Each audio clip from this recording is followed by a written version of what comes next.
Hey guys, DibtheAwesome here to give you another Monster Legends Guides, where we talk about monsters' moves, their rune sets, partners, all that jazz. Today we are looking at Akenotep, who was part of the Egyptian event a long time ago with Bastet. So this monster is pretty old. It's kind of old, but not too old, and he is a really good supportive monster. And I'll get to the reasons why in a sec here. But let's just talk about his stats and just move sets first, and then I'll talk to why he's such a good supportive monster and why you should totally not build him full speed. It's just not a good idea. Don't build this guy full speed.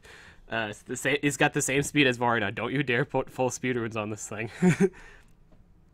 So his power is 3,300. It is it's a workable power. In terms of dark powers, this is actually a really low attack. It's just slightly higher than, Heyman and stuff like that. Just slightly. I'm not saying it's not too much of a point difference, but it's pretty low. His life is 29,556. This is a really tanky life, and he actually really needs this life. And especially if you got this guy ranked up, this guy's a lot better. I'm not kidding. If you got this guy ranked up a few, this guy does a lot in battle. I mean, the tanks, if he gets to 105, these are his stats, which are seemingly a lot better than what he has for a level 100 stats. These are pretty decent stats. But anyway, his speed is 3,399. This it's not like the only thing that's really the problem with the speed is he's slower since he's the same speed as Varna. Obviously, if there's supportive monsters that are higher than the speed, which usually are, it's kind of troubling. You want to build I will say you want to build tank stats with this guy. I mean do two speed and a life, or you want to shove a life rune on this thing, because one of its moves does actually benefit its tankiness. So let's see here. The ult is the Dark Plague. This deals moderate special damage to all enemies, prevents enemies from dodging attacks and healing. It's pretty much RFL's dealio. He's got a move that does this. It is a really handy move, I will say. It is pretty handy. Its trait is immune to possession. A lot of dark monsters have possession skills, so this is actually really helpful. A lot of magic monsters have possession skills. I will say this guy is really great in magic and dark wars, which is obviously it's always going to be in a dark war. So this guy is really good. Alright, so we're going down here to skill groups 2. Stamina Domination. This deals moderate dark damage, gains stamina regeneration, and applies stamina leak to target, requires cooldown. This is sorry, I kind of moved a bit. But yeah, this is a pretty good move. I will suggest you run this move. This guy needs the stamina regen back. It is a pretty nice move. It is a pretty good move. The Curse of Akenotep. This deals low dark damage to all enemies, may daze, blind, and apply damage reduction to all enemies. You gotta realize, okay, this is what makes him a really good tank support, and it's just a really good support all around. He does blind and daze at 100%, and plus it does damage reduction. So I use Totem all the time. I bet you're probably thinking why I'm even bringing up Totem in this conversation.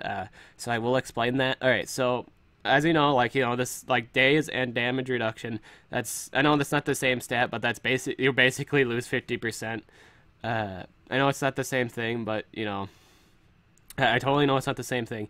But okay, so this is the deal. All right, so the daze effect actually because the AOE with Totem. The AoE with Totem here, there's 25% power, right? That's for dazing. Totem's AoE actually adds on to that with a 30%, so they're down 55%, alright? And now they have a damage reduction, so they're not doing any damage. Their damage is literally non-existent.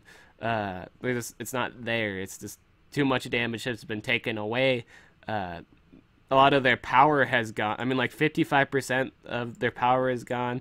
So that's about a strength rune. If they're not running any, if they're only running level 5 strength runes, they've lost about 1 and 2% of a rune, because a strength rune is usually 48%. They've lost an entire rune plus 2% of another rune. It might not seem like much, but with the standard runes, it's not too much power. They're not running at too much power.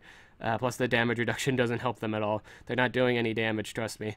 So this is really good. Plus, with the accuracy, they're not even going to be hitting all that much anyway. So even when they do hit, they're not doing much damage. Manipulation of Sand. This deals heavy special damage. My stun target requires cooldown.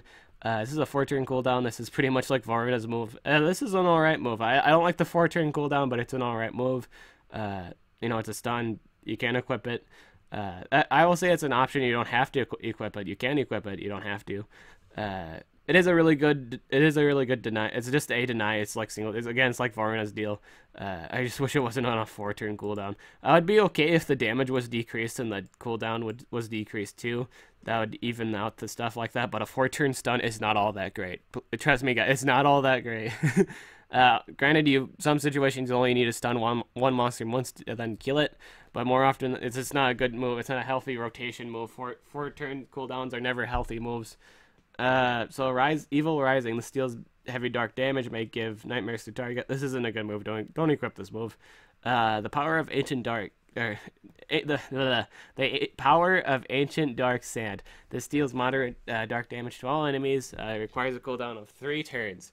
This is damage AoE. Run this if you're running like a extra guy build of a strength, life, and speed. Don't do this for the supportive set. The Rising Mummy. This deals moderate special damage. It has a small chance of slowing down and 50% chance of possessing and poisoning the target. Alright, so this is actually a really good move and actually goes well with his rotations. I know like the 50% isn't too great. I mean, like it seems terrible, but if you like, honestly, if you have like Kalik on your team, if your denier is Kalik, you can actually use this thing. Will be 100 times more effective in battle. And you're pretty much like Galante. It's pretty much like a mini Galante that can also slow too. I know he doesn't have 2 of these kind of moves, but he has like a move. He has like this is one of like Galante's moves, but it also has the effect of slow. The slow is very small chance of landing, but it's also really good in some situations. So the move sets you want to run with this thing is if you're going just support, you want to do Manipulation Sand, you want to do the Curse of Akenotep, you want to do the Rising Mummy, and then you want to do Stamina Domination. This is his his best supportive set. I think most people, even if they're running the full speed rune set, they would run this set. And yeah, I think that's for that set. If you're running the extra guy set, in all honesty, you can switch out Stamina Domination, or maybe I don't know if you want to keep that. Yeah, I'd say toss out Stamina Domination for the power of Ancient Dark if you're doing the extra guy set. Just to do a little more damage.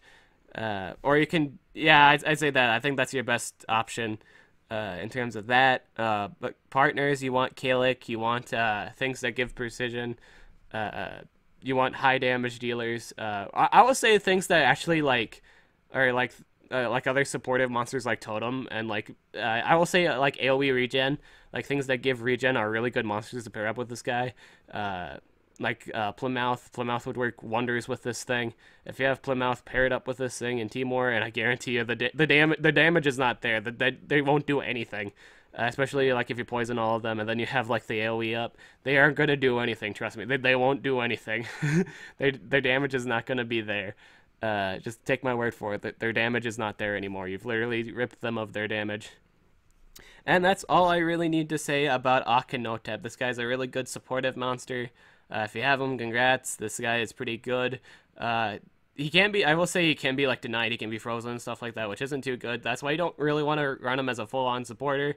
I mean, not full-on supporter, full-on denier, because, he can be denied. He's slower than everybody. I don't like any denier that runs this speed. It's just not fast enough. There's too many people run Frostbite, too many people run Cavenfish, too many people run Kalik. You have to rank him up in order to use him as a full-on denier. If you do rank this guy up a bit, you can use him as a full-on denier. I will say that if you got this guy like to 105, 110, those are acceptable stats. You can use that and you can use it as a denier then, because he'll be able to do that. So yeah, that's all I really need to say. I'm DibtheAwesome. I'll talk to you guys later.